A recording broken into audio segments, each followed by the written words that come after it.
I'm here with William Eubank, the writer and director of Land of Bad, along with some bangers by my estimation, Love and Underwater.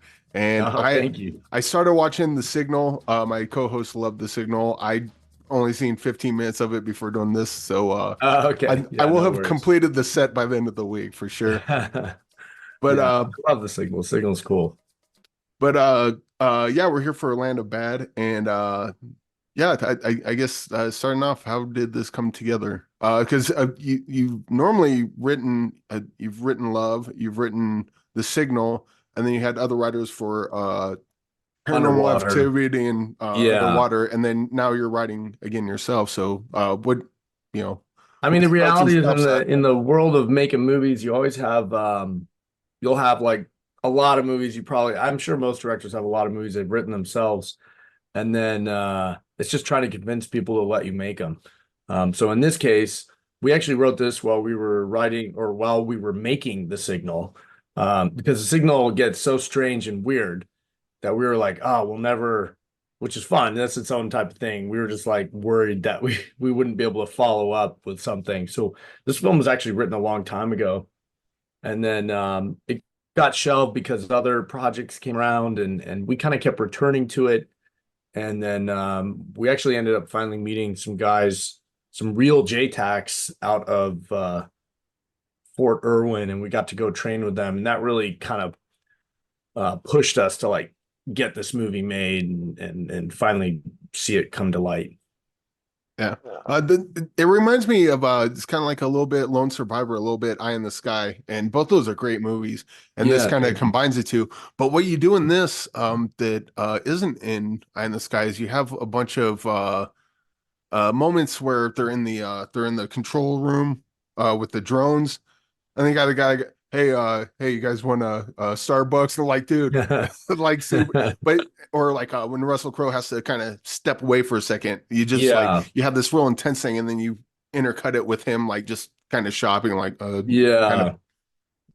but like I guess what kind of inspired that whole aspect of this Just movie? obvious, obviously that job is so crazy with, working, in theater on a mission, and yet you could just walk outside of your office and, be in the rec room or, just talking about everyday life. So we definitely wanted to show that aspect of how, in some ways, in one environment, they're honed in, they're completely connected, and then they just walk through a door and they can be completely disconnected. So we were trying to think of creative ways to do that, to really show just how far away, you know, even though the movie's in some ways sort of a two-hander between Russell Crowe and Liam Hemsworth, that there's a um, bit of a, you know, spatial disconnect really at the end of the day. Yeah, I was also watching an interview you did with Mr. H. It was a pretty long one. And speaking of Russell Crowe, you mentioned that you were working on a movie called World Breaker, and you had Yeah. Russell Crowe attached. Is that kind of how we got came to here? And what's happening with World Breaker? Because it Yeah, sounded cool. it is. Yeah. Hopefully World Breaker still goes. We're always trying to make that one. You know, who knows? Like it's so crazy. This business is so crazy. But yeah, that's how I met him. I actually met him on the press. He was doing press for the Nice Guys.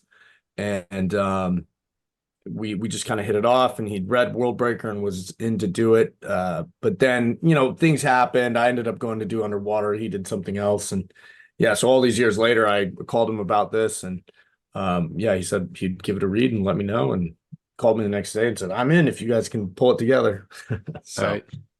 pretty And fun. also, is there any big difference between like you mentioned Love, Signal, Land of Bad? You've written and directed those, but with the underwater and the paranormal, is there any big difference that on your end when you're directing someone else's screenplay versus your own? Yeah, I mean, it's always very different. I mean, in some ways, it's nice when you're not directing your own words because you can be a little more you can kind of see the project as an immediate audience. You're almost like the first audience member. When you write it, you're very like it gets tough to get over your own ideas, which is wonderful, and it's why writer directors, you know, the greats always have such vision because they literally took that from inception.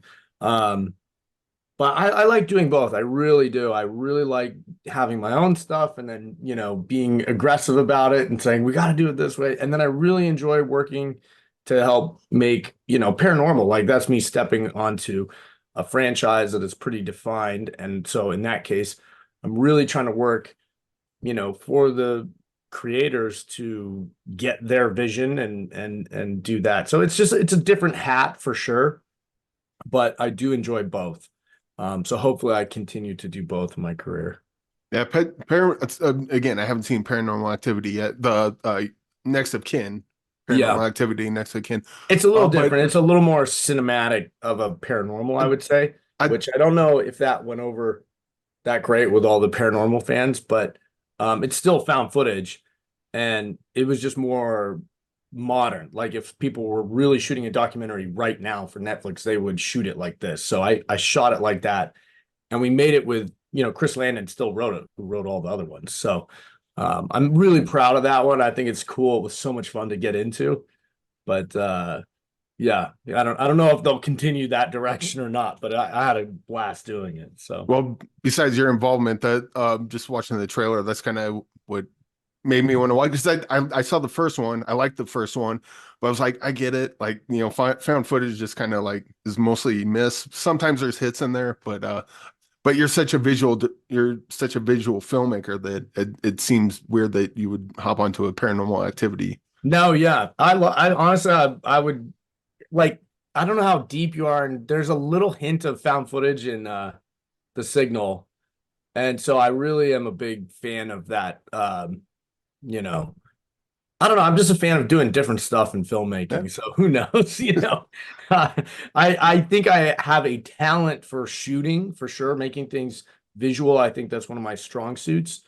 But I don't care if it's beautiful or not. So I really enjoy like mixing, I like trying different things for sure. Yeah, and you got a couple, or at least according to IMDb, you got a couple movies in the pipeline. Looks like Tautona and Count. I guess that's the kind of Monte Cristo. Yeah. Like Yeah. how close are any of those to development, or is it Gosh, kind man, of like World like Breaker they're in the all end? at Yes. different levels, like it's so crazy how it works. But yeah, Count of Monte Carlo is kind of a twist on Count of Monte Cristo about stealing cars and crazy Oh, stuff. And fun. then Count Tautona is actually now called Goliath, and we're just getting that back, which is pretty exciting. So we'll be able to hopefully get that set up somewhere. But yeah, that one's crazy. That's like finding this lost city of gold at the deepest gold mine in South Africa. Awesome. Pretty interesting story. It's not real, but Well, very it, crazy. it could be, I guess. But Yeah. we'll end with this. We have a what's in the box segment, and in the box we have people put movies in that will pull one out a week and watch it for the following week. These are movies that are like either maybe personal to you or it's like, man, that movie is really good. Why does no one talk about it? I wish more people would talk about it. What's a movie you would like to put in the box? Oh man. What's a movie I want to put in the box? Put Spaceballs in there. There you go. Spaceballs it is. Well, Um, Land of Bad comes out in theaters February 16th. I think everyone should watch it. And thank you, William, for joining me. Big fan and glad to have you on the show. Hey, thank you so much, Eric. I appreciate it. Cheers.